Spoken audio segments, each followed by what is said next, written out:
A lonely millionaire is sitting in a park when a little girl points to his ring and says, "My mum has one just like that." His heart stops, because that ring is one of a kind, tied to the wife he buried 10 years ago. What happens next uncovers a truth so shocking, it will rewrite everything he thought he knew about love, loss, and the daughter he never knew existed.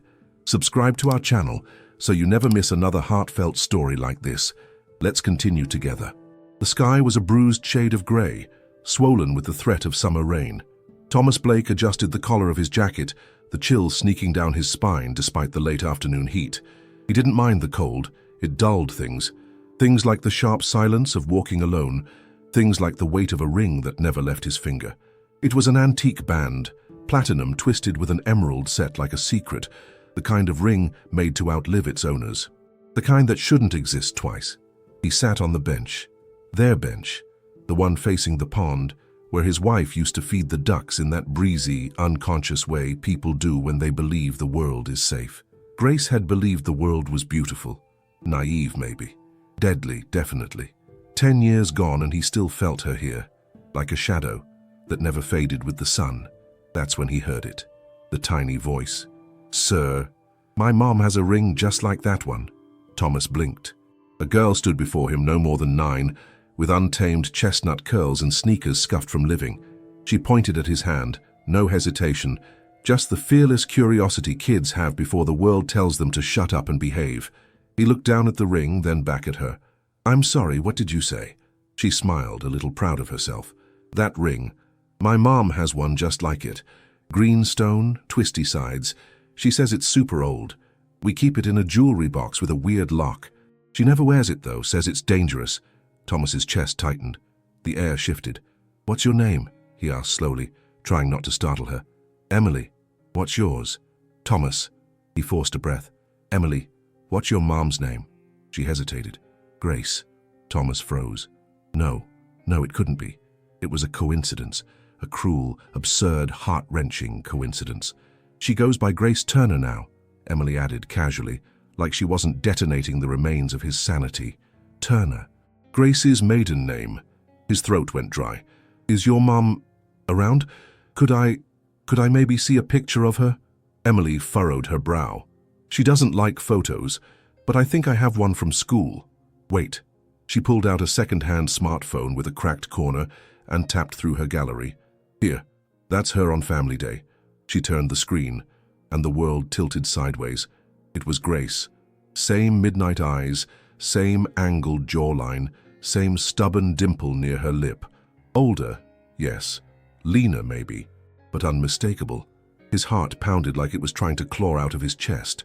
"Emily," his voice cracked, "can you take me to your mom?" Emily blinked, uncertain now. "I'm not supposed to talk to strangers." Thomas caught himself. He looked deranged. Of course he did. What kind of man asks a kid to take him home after seeing a photo? "I understand," he said carefully. "Look, I knew your mom a long time ago. A very long time ago. She was important to me." "You're crying," she said softly. Thomas touched his cheek. Damn, he was. Emily bit her lip. "She'll be mad, but if you promise not to be weird, I guess you can come." She turned and began walking toward the park exit. Thomas stood, legs suddenly unsteady, and followed. They walked in silence. Every step scraped against his nerves. The neighborhood wasn't far, 10 minutes on foot. Older apartments, worn edges, cheap flower boxes with too much color. Emily led him up a narrow stairwell that creaked like it hadn't been oiled since Reagan was president. "She'll be home soon. I'm not supposed to have people over," she said as she unlocked the door with a Hello Kitty keychain. "But I'll tell her." Thomas stepped into the small, tidy living room. Every piece of furniture was used, but well kept. Photos on the wall, mostly Emily. One shot, blurred but clear enough, of a woman's silhouette in the background. He sat. The minutes stretched. His palms were slick. His foot bounced like a piston. If it was her, if it was Grace, how? Why? Then he heard the key in the lock. The door opened. She stepped in, keys jangling in one hand, a grocery bag in the other. Her eyes were focused downward. "Emily, I told you no snacks before." She saw him, stopped cold. The bag dropped. Apples rolled out across the floor. And then silence. Her mouth opened. No sound. "Grace?" he whispered. She backed up a step, hand going to her chest like she'd been shot. Her voice broke. You're not supposed to be here. I thought you were dead. His voice trembled. For 10 years. She shook her head fast, disbelieving. No, you can't be here. You weren't supposed to know. Thomas moved forward, inch by inch, like if he went too fast, she'd vanish. You're real. You're alive. Why, Grace, why would you let me believe? Because you were being hunted, Thomas, she snapped, voice finally cracking open. Because I was pregnant and terrified, and I couldn't trust anyone, not even you. His breath caught. Pregnant? She looked toward the hallway. Emily. It landed.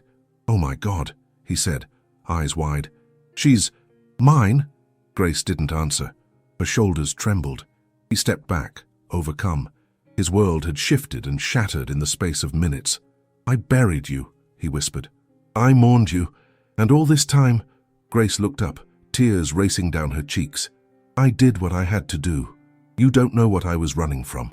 Thomas couldn't breathe, but what he could feel, what crashed through his chest like a wave, was the same thing he'd buried a decade ago. Love, twisted now, tangled in betrayal and silence, but alive, just like her.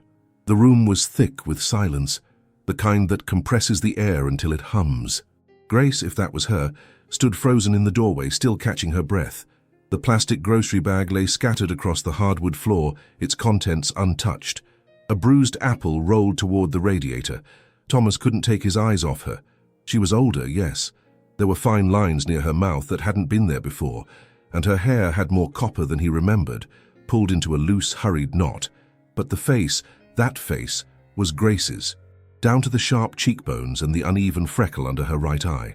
Grace, he said again, barely audible. Her eyes darted to Emily, who hovered near the couch, suddenly unsure whether she'd done something wrong. Thomas took a step forward. She raised a hand instinctively. Don't, she said. Her voice was softer now, but firm. You shouldn't be here. Then help me understand, he replied, trying to steady himself. Because right now I don't know if I'm losing my mind, or if the last 10 years of my life have been a lie. She swallowed. I didn't mean for this to happen. You didn't mean for what to happen?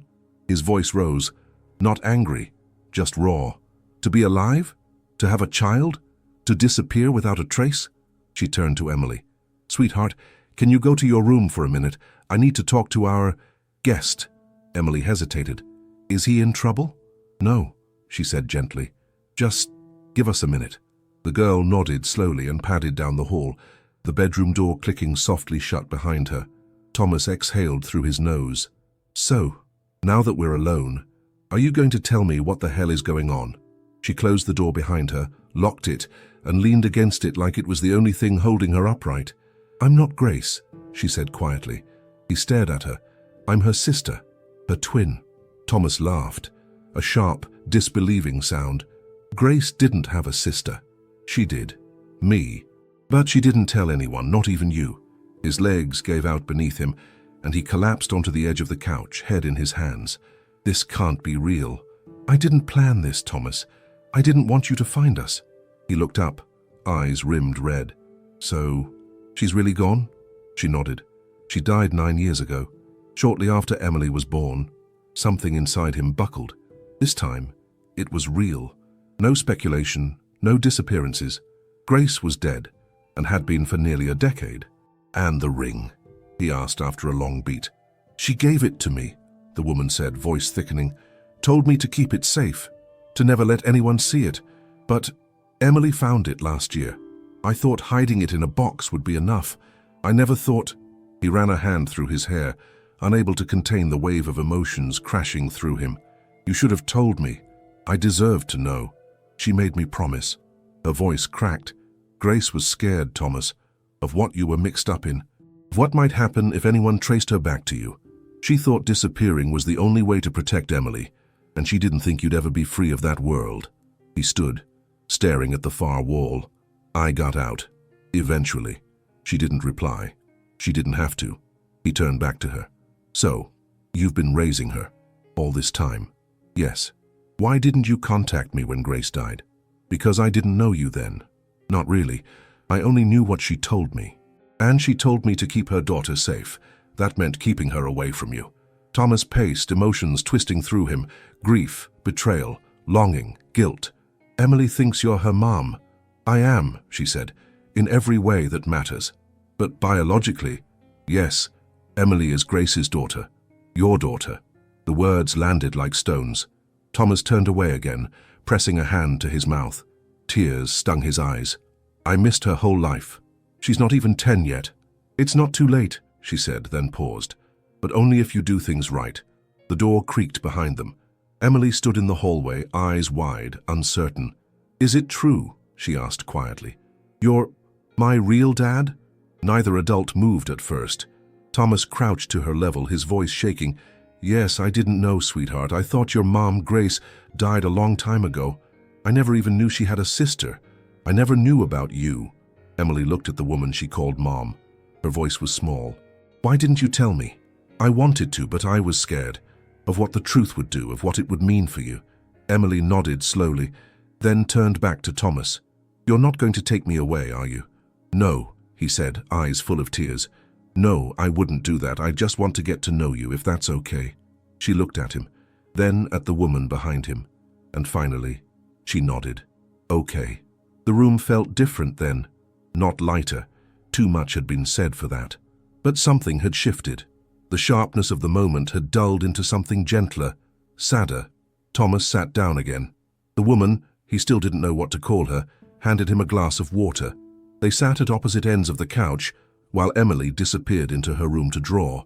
She calls you Mom, he said quietly. She doesn't know anything else. What should I call you? She hesitated. Helen. Helen, he repeated. And you've been her entire world. Helen's eyes filled. She's mine too. He nodded slowly. I'm not here to take her from you, I swear. I need time. With her. With you. To figure out where I fit in this. Helen didn't answer, but after a long moment she said, one day at a time. Thomas didn't sleep that night. He sat in a stiff-backed chair near the curtained window of his hotel room, city lights flickering beyond the glass. His thoughts looped like static. Grace's face, Grace's ring, the little girl who had called him Dad without even knowing the weight of the word. Helen, not Grace. A twin he'd never heard about, whose life had somehow become the burial ground for his past. His hands trembled as he stared at his phone. He hadn't told anyone. There was no one to tell.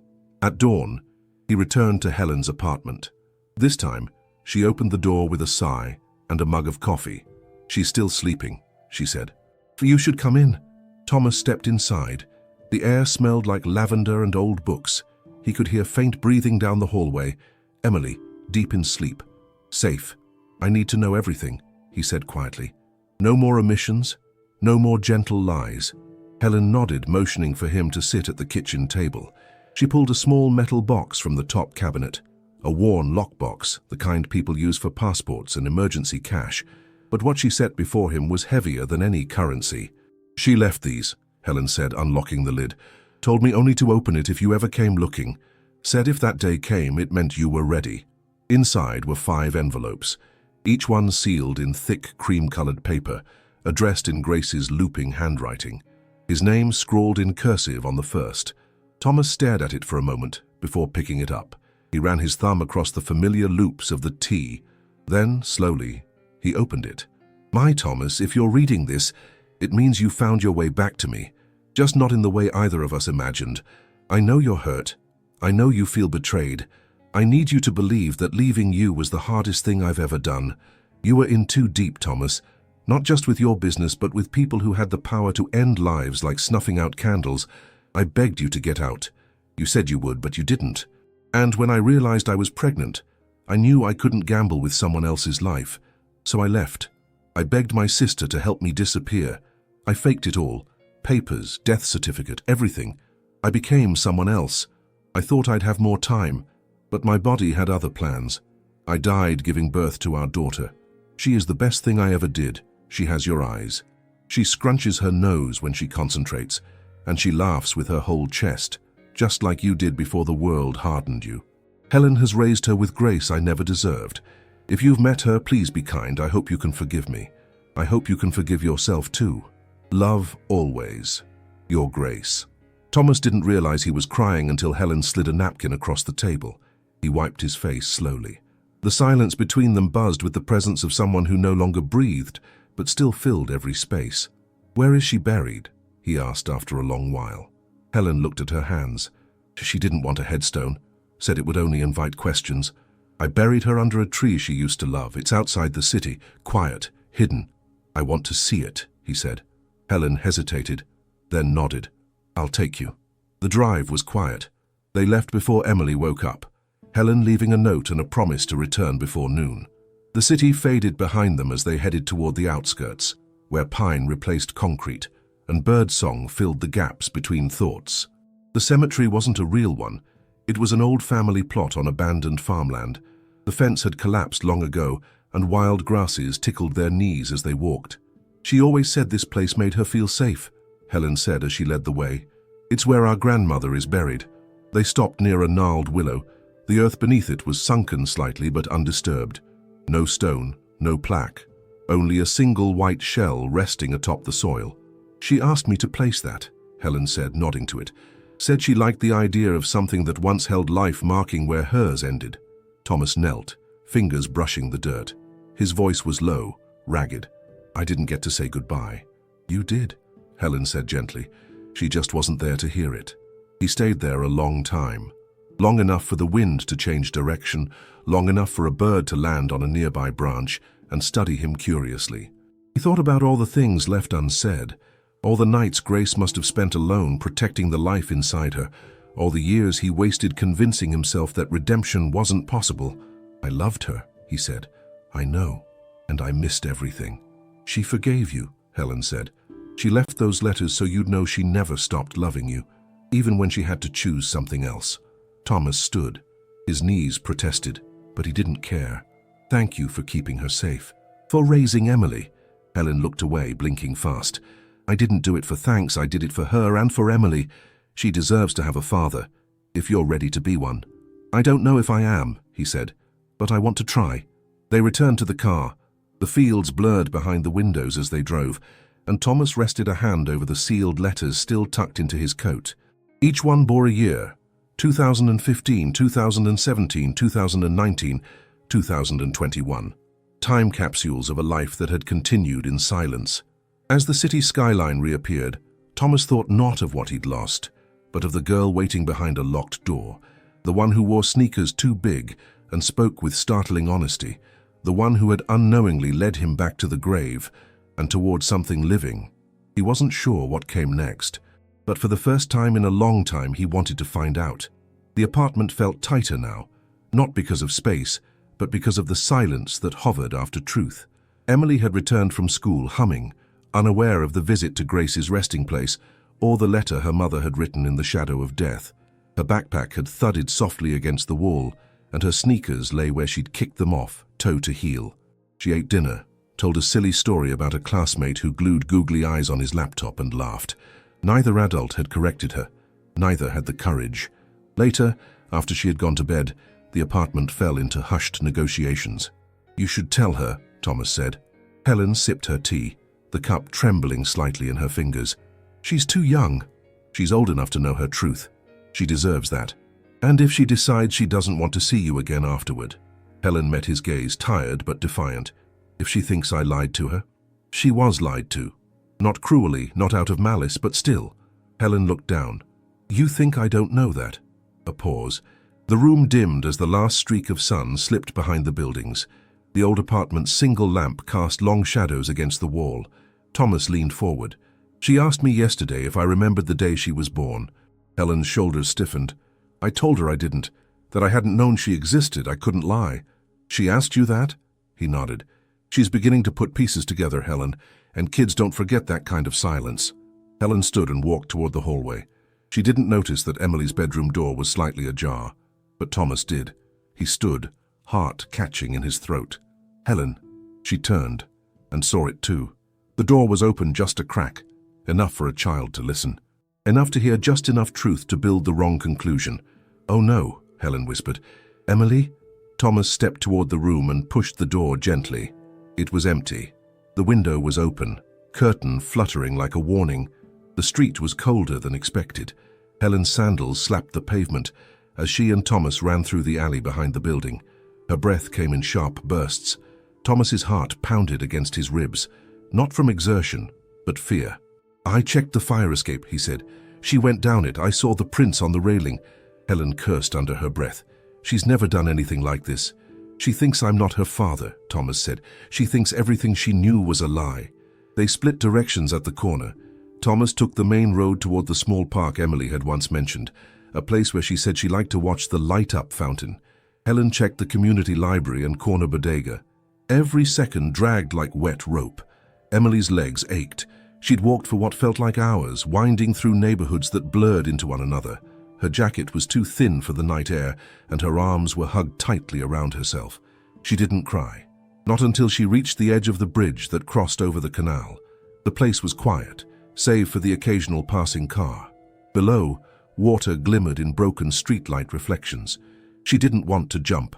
She wasn't thinking in dramatic terms, but she felt invisible, like she was a photograph that had been edited out of the frame. She sat on the ledge, letting her feet dangle. The wind blew her hair into her eyes. That's where Thomas found her. He froze the second he saw her silhouette against the railing. His stomach clenched, his mouth went dry. "Emily," he called. She flinched and turned. For a moment, she didn't say anything. "You lied," she said. "You're not my dad." Thomas walked slowly toward her, hands visible, voice gentle. "I didn't know, I swear. I thought your mom, Grace, was gone. I didn't even know she had a sister until a few days ago." "You're not my real dad," she said again, like saying it twice would protect her from the hurt. "I might not be the man who held you the day you were born," Thomas said, carefully lowering himself beside her on the cold ledge. "But that doesn't mean I don't want to be your father now." She stared at the water. "But I thought I had a real family. And now it's just stories and secrets, nothing's real." "I know," he whispered. "It feels like the floor disappeared." She looked up at him. "Do you wish you hadn't found me?" The question shattered him. "No. Emily, listen to me. Finding you was the best thing that's happened to me in 10 years. She frowned. "But I'm just a kid." "You're my kid," he said. "Maybe not in the way people expect, but I love you like I've known you your whole life. And I want to be in it, if you'll let me." Emily didn't speak, but her fingers, small and trembling, reached out and took his hand. He exhaled, the pressure in his chest easing for the first time in hours. They walked back toward the apartment together, Thomas keeping his coat wrapped over her shoulders. Helen met them near the pharmacy at the corner, her face streaked with tears. She dropped to her knees and hugged Emily like she'd never let go. "I'm sorry," Helen whispered. "I should have told you sooner. I just didn't want to lose you." "You didn't," Emily said into her neck. "But you should have told me." Helen nodded. "You're right. I will. All of it." Thomas stood a few feet back, hands in his pockets, letting them have the moment. Emily turned and looked at him. "Can he come home too?" she asked. Helen looked up at him. Her eyes softened. "Yes," she said. "He can." That night, they made cocoa and watched an old animated movie with the volume low and the lights off. Emily curled up between them, the way children do when they feel safe again. Thomas didn't know what the future held, but for the first time, he had something he hadn't felt in a long time: belonging. Thomas learned quickly that children didn't accept affection at face value. They measured it, not in words, but in consistency. And so, he showed up, day after day. Some mornings it was dropping Emily off at school in a beat-up car he'd borrowed to avoid the spectacle of his usual ride. Other days, it was helping her with math homework that left both of them cross-eyed and laughing. He learned she liked her sandwiches diagonally cut, not in squares, and that she hated raisins in anything, especially oatmeal cookies. She would scrunch her nose and call them sneaky grapes. Each detail was a stitch in something neither of them had words for yet. One Wednesday afternoon, he sat with her on the park bench near the duck pond, the same bench, though he had only just realized it. Emily held a notepad and was fiercely scribbling with colored pencils. Thomas, pretending to read a book, peeked over occasionally. "You draw like you mean it," he said. She shrugged. "I like pictures more than talking sometimes." "Can I see?" She hesitated, then flipped the pad toward him. The drawing wasn't refined, but it didn't need to be. It was 3 stick figures, one with long hair labeled Mom, another taller figure with a small beard labeled Dad, and a smaller one in between with curly hair labeled Me. The figures were holding hands. Thomas blinked hard. "This is..." Us? She looked up, chewing the corner of her sleeve. Is that okay? He reached out, gently taking her free hand. It's more than okay. She didn't say anything more, but she leaned her head against his arm, and for the first time since they'd met, Thomas felt the silence between them fill with something peaceful. Helen noticed the changes slowly. Emily laughed more. She lingered at the dinner table to share stories about her day, something she hadn't done in years. She mentioned Thomas without hesitation, sometimes calling him Dad without correcting herself. And perhaps most tellingly, she started leaving her door cracked open at night. Still, Helen struggled with the shifting ground beneath her. She had been Emily's only parent for so long, through scraped knees, fevers, bad dreams. She had taken on Grace's promise with the same intensity Grace had lived her final days. Letting Thomas in, even slowly, meant releasing some of that grip. One evening, after Emily had gone to bed, she and Thomas sat at the kitchen table. He was flipping through a children's science book she had left on the counter. "She's sharp," he said, "like really sharp." Helen smiled. "She gets that from Grace. I never had the patience for school. You've done a good job with her." There was a long pause. Helen set her tea down. "You're good with her," she admitted. "Better than I expected." "I was scared," he said. "Still am." "So am I." They shared a silence that wasn't hostile. It was fragile, but honest. Thomas leaned forward. "I'm not here to take her from you. I know you're her mother in every way that counts. I just want to be her father too. If there's room." Helen looked at him. There might be. Saturday mornings became their routine. Pancakes shaped like dinosaurs, bad karaoke sessions with a cracked Bluetooth speaker, and spontaneous picnics in the living room when the weather turned. Thomas took Emily to a small museum one afternoon. She marveled at the gemstone exhibit, especially the deep green emeralds. "They look like your ring," she said. He smiled. "They do." When they returned, she rushed to show Helen a brochure she had begged Thomas to buy. "I want to go again," she said. "But next time, with both of you." Helen caught Thomas's glance and offered a nod. "Next weekend," she said. "We'll make a day of it." That night, Thomas walked home alone. He passed under the street lamps slowly, watching the faint outlines of his breath fade into the air. He thought about the picture, the one where he was already labeled Dad, without needing to earn it. He wasn't trying to replace anything or rewrite the past. He was just trying to belong in the present. And for now, that was enough. It started with a photo, a blurry snapshot taken from a distance. Thomas Blake walking hand in hand with a young girl through the city botanical garden. He was smiling, unguarded in a way that hadn't been seen since before his wife's death. The photo appeared on a gossip blog the next morning under the headline, "Reclusive Millionaire Resurfaces, with a Mystery Child." At first, it was dismissed as clickbait. Thomas had disappeared from the public eye for nearly a decade, selling off parts of his empire and retreating into silence. No scandals, no interviews. He was to most a ghost with money, but now the ghost had a child. Within 48 hours, 2 other photos surfaced, one outside a museum, the other at a diner. The girl was always the same. The woman, spotted once near a community center, bore a haunting resemblance to someone else entirely. Grace Blake, a journalist at a mid-tier online publication, connected the dots.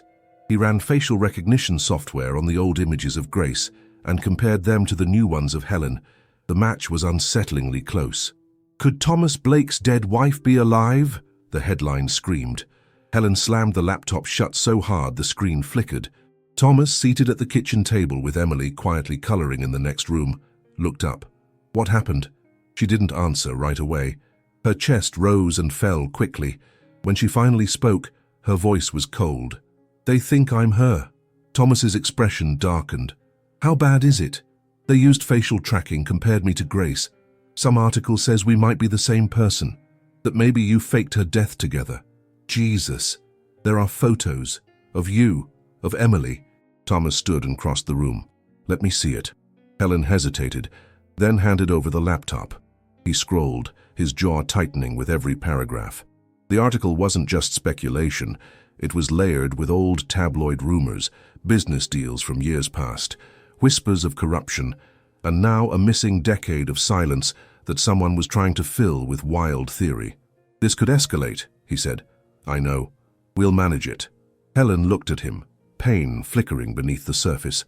"I can't go through this again, Thomas. Grace gave up her life to stay invisible. I've spent years trying to protect what she left behind. And you did, he said. You kept Emily safe. You kept you safe. But now it's all unraveling. We'll fix it. How? Thomas paused. We go dark again, at least for a while. They cancelled Emily's weekend events. Thomas rerouted his mail. Helen called in sick from work and spent the next 3 days in a fog of closed blinds and muted television. Emily noticed. Why can't we go outside? She asked. Helen tried to smile. It's just too cold this week, sweetie. Emily tilted her head. You always say the cold makes your brain sharper. Helen had no answer for that. Thomas, overhearing from the hallway, took a long breath and sat down with her that evening. There are some people, he explained carefully, who don't like when others have peace. Sometimes they try to make stories out of private moments. Like when someone listens through a door that isn't theirs. Emily frowned. Like eavesdropping? Exactly. Are they mad at us? No, they're curious. But curiosity without kindness can be dangerous. She nodded slowly, trying to understand more than she could. On the 4th day, Thomas met with a private security consultant. Do we need to move them? He asked, voice low. The man shook his head. Not yet. The article is flaring up, but it's not national yet. Still local heat. We monitor. Thomas nodded. Do it. Quietly. Later, he watched Helen from across the room, her face half lit by the glow of a reading lamp as she rubbed her temples. She looked like Grace, but she moved like herself, guarded, grounded. He sat beside her. You don't have to do this alone anymore. Helen didn't respond immediately. Then softly, I've been her shadow for so long. I don't know who I am without hiding. You're not in her shadow, he said. You've been her legacy. There's a difference. Helen looked at him, something unreadable in her expression, and though she didn't say the words, she allowed herself to lean into his shoulder. Just for a moment. The lights were brighter than expected. Thomas sat across from the interviewer, jacket neat, expression unreadable. A microphone clipped to his collar hummed softly. Off camera, a tech held up a hand. 3 fingers. 2. 1. We're rolling. I'm Thomas Blake, he said, voice calm. For years I lived behind walls. Money, silence, grief. He paused. When my wife died, I disappeared. I buried myself. And then out of nowhere, a little girl walked up to me in a park and said something that changed everything. The interviewer leaned forward. What did she say? She said, my mom has a ring just like that one. The story unfolded. Grace's secret. Her sister, the daughter he never knew existed. His voice didn't crack, but it was close. I wasn't there when she was born. So I didn't know she existed. And now, I'm learning how to be her dad. It's not simple, but it's real. The clip aired the next day. It spread faster than anyone expected. Views in the hundreds of thousands, then millions. The Ring in the Park. Thomas Blake's story. Fathers and daughters. People called it a miracle. A second chance. The family fate rebuilt. But not everyone was kind. On Monday at school, Emily felt it. You're the fake daughter, a classmate hissed. Is your mum even real? 2 boys mimicked Thomas crying on TV. Boo-hoo, found a kid in a park. She didn't cry. She just waited, then texted Helen from the bathroom stall. That evening, she told Thomas what happened. His face darkened, but his voice was steady. I'll fix it. By Friday, Emily had been transferred to a quiet private school across town. Small classes, no press, just space. Thomas walked her in the first day. She held his hand tighter than usual. Is this a new life? She asked. It's still your life, he said. Just a better chapter. Helen waited until the apartment was quiet. Emily had gone to bed, and the last sounds of her music had faded behind her closed door. I have one more letter, she said, standing near the bookshelf. Grace wrote it for you. I didn't know when, if I should give it to you.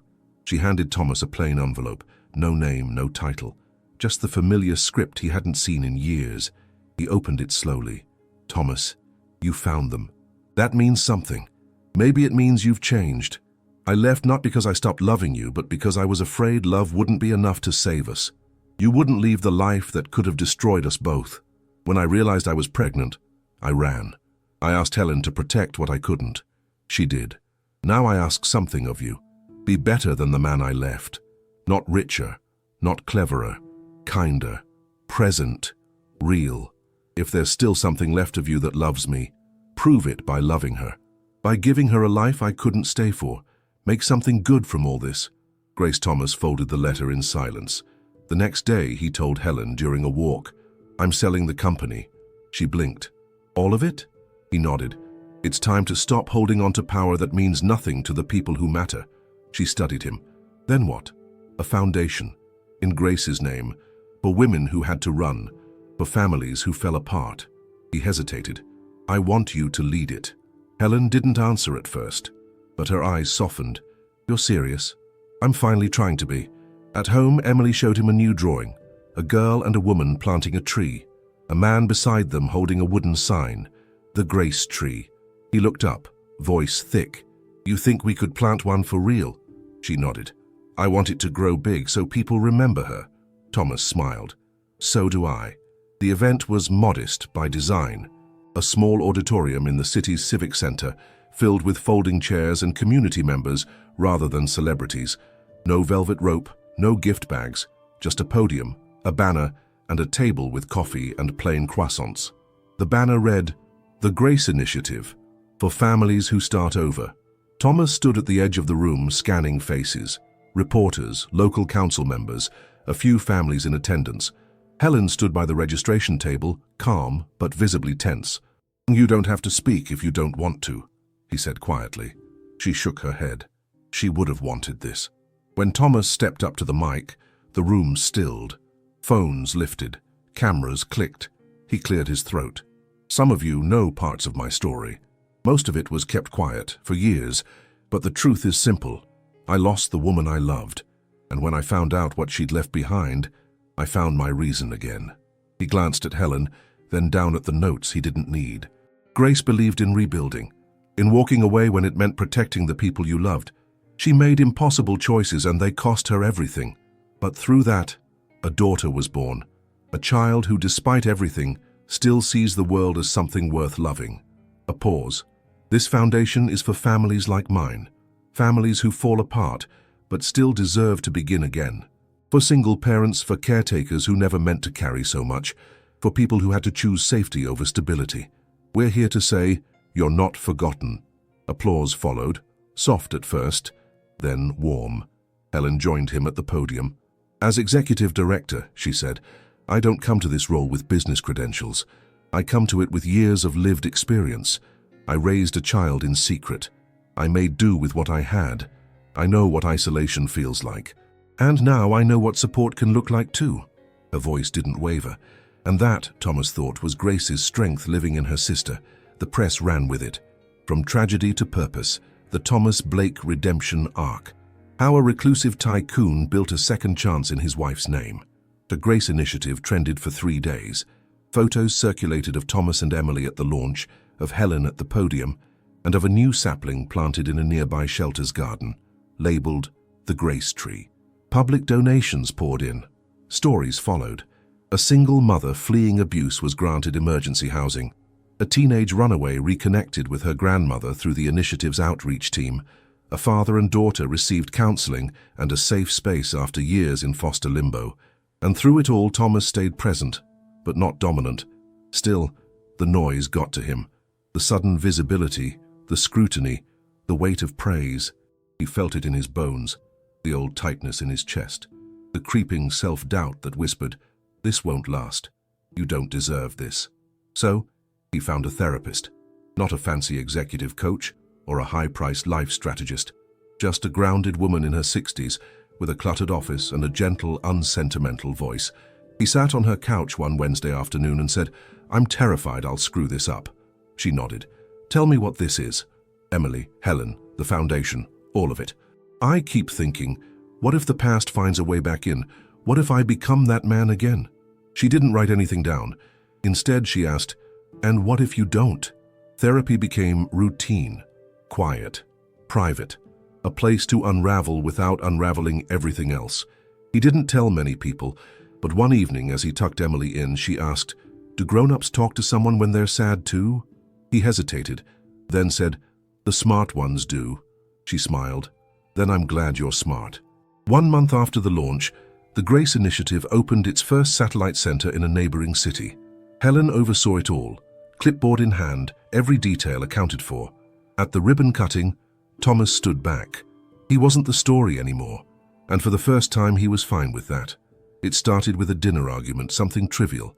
Emily hadn't finished her science project, and Thomas offered to help, suggesting a model volcano. He'd already bought supplies. Helen, drying dishes at the sink, cut in sharply.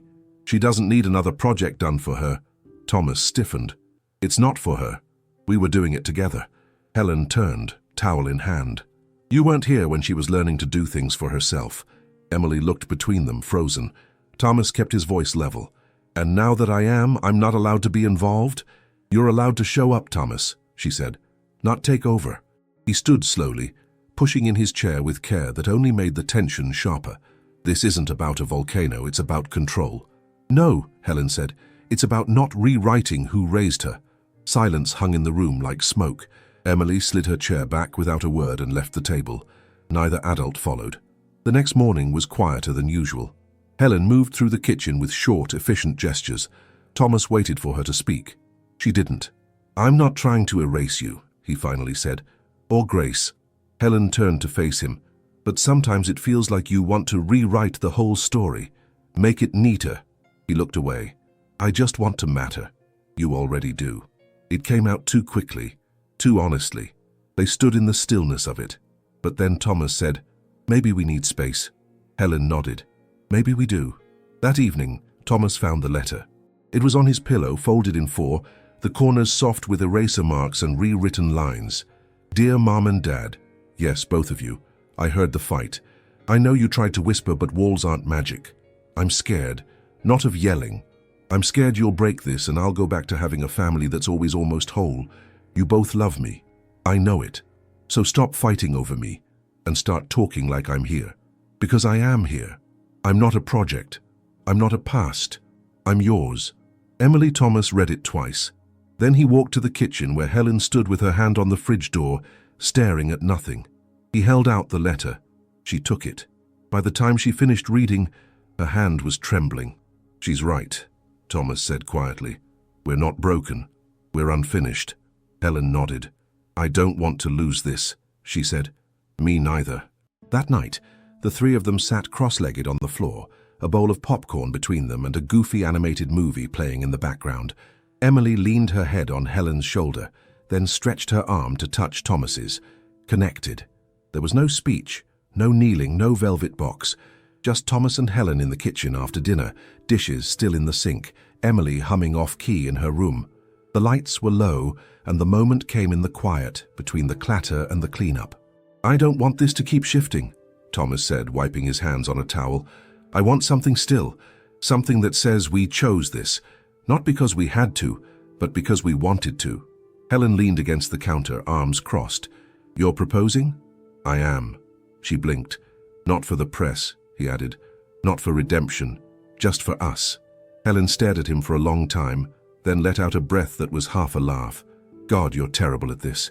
Is that a yes?" She nodded. "That's a yes." They told Emily the next morning. She shrieked loud enough to startle the neighbor's cat and immediately demanded to be maid of honor. No one objected. The ceremony was planned in 2 weeks. No designer gowns, no guest list beyond what the dining room could hold. Just people who mattered, a few backyard chairs, and a string of lights borrowed from the local shelter's storage closet. Helen wore a simple dress, her hair tucked back in soft waves. Emily handed her the ring with both hands. It was the heirloom, the same ring Thomas had worn when the world was different. Helen looked at it for a long moment, then slipped it on, and for the first time, it belonged to her. Not as an echo, not as a placeholder, but as her own. The past didn't vanish. It didn't need to. It had simply made room for what came next. The school auditorium was small, lined with faded banners and stiff metal chairs that groaned under shifting weight. A cluster of parents and siblings murmured among themselves as the student showcase began. The theme was moments that changed everything. Emily Blake, now 12 and tall for her age, walked calmly to the podium with a few index cards in hand. Her dark curls were pinned back, and a quiet confidence lit her eyes. Thomas and Helen sat in the second row.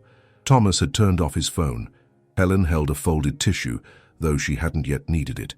Emily took a breath and looked at the crowd. "My name is Emily," she said. and this is my story. The Day My Life Changed in the Park by Emily Blake. It was sunny, but not too hot. I had a snack in my pocket and a ring in my backpack. I didn't think the ring mattered. I just thought it was pretty. I had never seen anyone else with one like it until I did. A man sitting on a bench with tired eyes and the same kind of ring. I don't know why I said anything. I just did. "Sir, my mom has a ring just like that one." That's what I said. And everything changed. In the audience, Helen exhaled. Thomas stared straight ahead, motionless. Emily's essay continued. "I didn't know the ring belonged to someone important. I didn't know the man was important, or that he was mine. But he looked at me like I was a map to something he'd lost. And I remember thinking, I should have brought more snacks. Later, I found out he wasn't a stranger. He was a story I hadn't heard yet. He was my father." The crowd was quiet. No rustling, no whispering, just stillness. Emily turned her last card. "I live in a house where love came late but strong, where people chose each other more than once, where a ring didn't mean possession, it meant connection. The day I spoke to a stranger in the park, I found part of myself, and he found part of himself too." She stepped back from the mic. Applause broke the stillness, warm and sustained. Thomas wiped his eyes. Helen didn't bother with the tissue. She just let the tears fall. Later that afternoon, the family walked together through the city's largest park. It had changed over the years. New benches, trimmed hedges, signs for recycling and duck-safe bread. But the path remained the same. Emily skipped a few steps ahead, her sneakers brushing gravel. Thomas and Helen followed side by side. As they approached the bend near the pond, Thomas slowed. The bench was still there, the same one. He glanced down and found his hand already holding Emily's. She looked up and smiled. "We're back." He nodded. Helen stepped up beside them. "Feels smaller now." "Because we're bigger," Emily said. Thomas chuckled. "Wise beyond your years." They sat for a moment, the three of them. The bench creaked under their weight. A breeze stirred the trees. Ducks glided across the water in lazy V's. A toddler squealed at a squirrel, and across the path, a woman walking her dog paused to glance at them. She watched the way they sat, close, unguarded. The dog tugged forward and she followed, a soft smile on her lips. Maybe it was nothing. Or maybe, like before, it was the beginning of something else. What did you think of this story? Tell us in the comments. We're listening. Hit like if it moved you and subscribe so you don't miss the next one. See you soon.